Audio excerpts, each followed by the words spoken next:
అక్కడ రాజీ లేదు, అడ్డంకులు లేవు. కానీ ఇక్కడ వచ్చింది అలాంటి రౌడీలే రాజకీయ ముసుగేసినప్పుడు ఆ ముసుగులో కానీ మనం ఏమారి ఏమాత్రం కూడా అప్రమత్తంగా ఉండకపోతే చాలా ప్రమాదం వస్తుంది. అదే జరిగింది. 2019 ఎన్నికల ముందు వివేకానంద రెడ్డి హత్య ఒక ఉదాహరణ. ఆ రోజు నేనే ముఖ్యమంత్రి, ఇప్పుడే నాయకులందరూ ఉన్నారు. ఎన్నికల్లో చాలా బిజీగా ఉన్నాం సీట్ల పంపిణీలో. తెల్లవారితో నిద్రలేస్తే వార్త సాక్షి పేపర్లో గుండెపోటుతో చనిపోయాడు. నేను కూడా నమ్మాను. నేను ఎప్పుడు ఒక అనుమానంగా చూస్తాను. ఏ విషయం మీరు చెప్పినా చెవిలో పెట్టుకుంటూనే ఇంకొక చెవిలో ఆలోచిస్తూ ఉంటాను, ఇది చెప్పింది కరెక్టా లేదా అని వెరిఫికేషన్ చేసుకుంటాను. అలాంటి నేను వెరిఫికేషన్ చేసుకోకుండా నమ్మా. టైం పాస్ అయింది.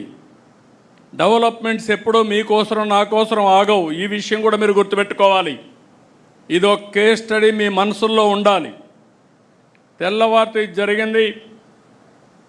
ఎవరైతే చేసిన వ్యక్తులు జాగ్రత్తగా ఉన్నారు, ప్రణాళికలు రచించుకుంటున్నారు, మనం మాత్రం కంట్రోల్ చేయాల్సిన వ్యక్తులం ఏమరపాటుకు గురయ్యాం. ఏమరపాటుకు గురవుతానే అక్కడి నుంచి మీరు చూస్తే తీరిగ్గా హైదరాబాద్ నుంచి కారు వచ్చాడు.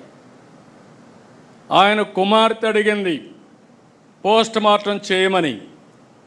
అప్పటికే బాక్స్ కూడా రెడీ అయిపోయింది. అంటే అతి దారుణంగా చంపేసి మెదడంతా బయట వచ్చే విధంగా గొడ్డలతో నరికి రూము బాత్రూమ్ అంతా బ్లడ్ అయిపోయి దాన్నంతా కడిగి బాక్స్లో పెట్టి ఆ బాడీని కూడా ఎక్కడికక్కడ కుట్లేసి మళ్ళీ గుడ్లు కప్పేసి అంత్యక్రియలు చేయడానికి సిద్ధమైపోయే పరిస్థితికి వచ్చారు. అప్పుడు తీసుకుపోయి పోస్ట్ మార్టం చేస్తే ఇమ్మీడియట్గా ఇది గొడ్డలు వేయటం తేలిన 5 నిమిషాల్లో మాట మార్చేసి నా తండ్రి చనిపోయాడు, ఈరోజు మా బాబాయిని కూడా చంపేశారు, నేను అనాథ అయిపోయానని చెప్పితే ఈ రాష్ట్రం నమ్మింది. మనం మోసపోయాం. ఒక్క విషయం మీరు గుర్తుపెట్టుకోవాలి. ఉండేవాళ్ళు పాలసీ మేకర్స్ ఉన్నాం, పాలసీని ఎగ్జిక్యూట్ చేసే మంత్రులు ఉన్నాం. ఆ రోజు కానీ మనకు ఆలోచన వచ్చాయి కరెక్ట్గా 1 గంట 2 గంటలు అక్కడ అన్నీ వదిలిపెట్టండి.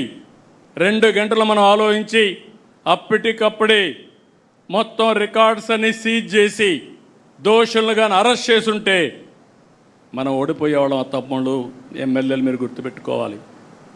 That is politics. Right time. తప్పు చేసినా ఏది జరిగినా రైట్ టైంలో సరైన నిర్ణయం తీసుకుంటే అక్కడి నుంచి ఏదైనా కంట్రోల్ చేసే అవకాశం వస్తుంది. కానీ మనం పెద్ద మనుషులం, మనం ఇలా విధంగా ఆలోచించాం కాబట్టి ఏం జరిగినా మనం నిమిత్త మాత్రం అంటే రాష్ట్రం నష్టపోతుంది. అదే జరిగింది. అదొక సంఘటన కాదు. కోడికత్తి డ్రామా చూశారు, గులకరాయి డ్రామా చూసాం.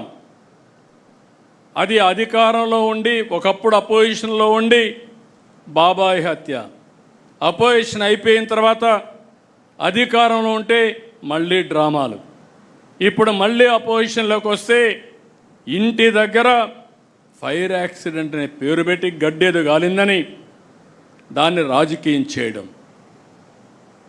అది చేసినప్పుడు మీ ఇంట్లో టీవీలు ఉన్నాయి, సీసీటీవీ కెమెరాలు ఉన్నాయి, డేటా ఇమ్మంటే నేను డేటా ఇవ్వను, నువ్వేం చేసుకుంటా చేసుకో, కానీ మీరు నాకు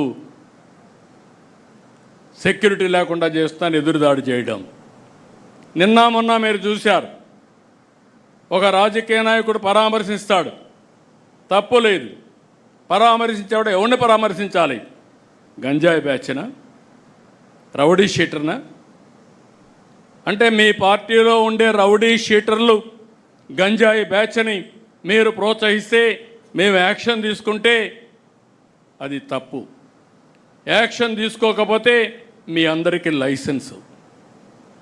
రాష్ట్రం అంతా వెళ్ళి ఇష్టానుసారంగా 3 సంవత్సరాల